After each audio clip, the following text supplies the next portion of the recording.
Everybody at some point in their life needs to have a business of their own to fulfill all their needs, their emotional, their financial, their spiritual needs. But what about all the wonderful jobs in the world? Surely there's got to be some that fulfill all these needs. I'm sorry to say, the answer is no. Stick around and I'll explain why.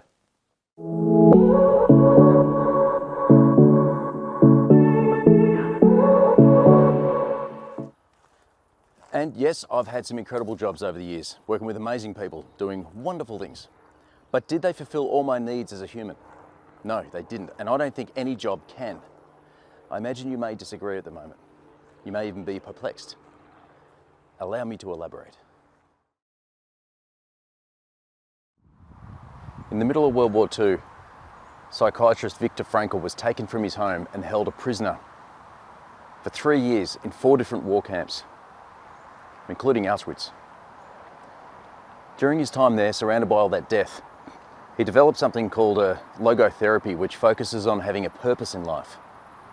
Now, he believed that when we have a purpose, something to aspire to, something to believe in, it affected how long we lived.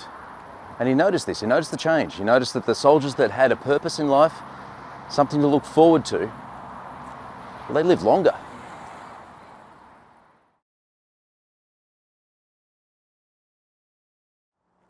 So this psychotherapy is focused on the future and how well we can deal with hardship and suffering through a search for purpose. The idea is this: if we have a purpose, something to aspire to, something to look forward to, that will determine how well we can deal with struggle.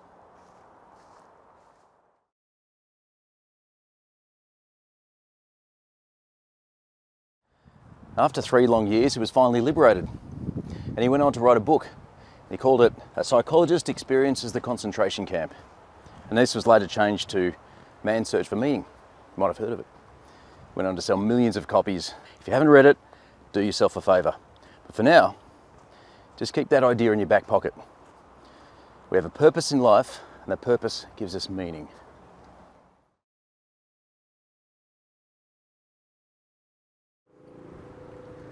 And meanwhile, in Brooklyn University, we have psychologist Abraham Maslow developing a theory of his own.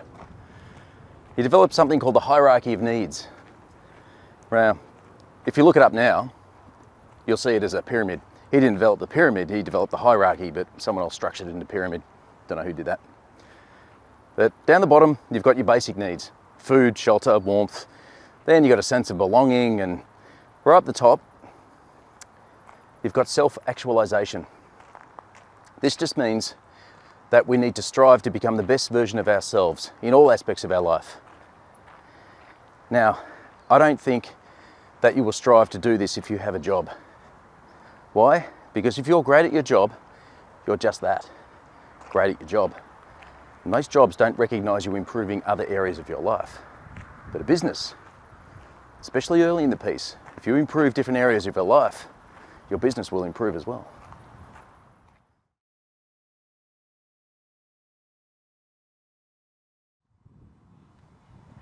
Jump forward a few decades into the mid-80s. A couple of psychologists, Richard Ryan and Edward Deci, are writing a book on self-determination and intrinsic motivation and human behaviour.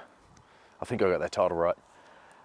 Intrinsic motivation is a theory they come up with, and it basically means that we need to feel in control of our own future, to a certain degree.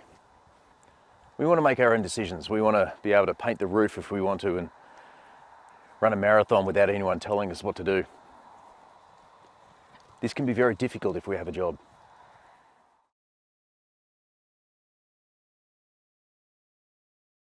So Viktor Frankl tells us that we can endure almost anything if we have a sense of purpose. Abraham Maslow tells us that we all want to reach our full potential, which he calls self-actualization. And then Deci and Ryan tell us that we all want to feel self-determined, and only then are we able to feel in complete control of our future. So yes, there are jobs that allow us to feel some of these things. And like I said, I've worked in places that have given me wonderful job satisfaction and a complete sense of autonomy, but only to a certain degree. I've felt completely free to do all the work that I've wanted to do as long as I stayed within the employment agreement. And the boss agreed, of course. And I've had jobs that have made me feel like I've had a purpose or a sense of achievement. until I got transferred or made redundant, that is. I propose this. The only way that we can feel in complete control and have a sense of purpose and creativity, the only way that we can feel fully self-motivated, fully self-determined and self-actualized and to live a life of meaning is to become an entrepreneur. So where do we start, I hear you say? Well, that's an excellent question.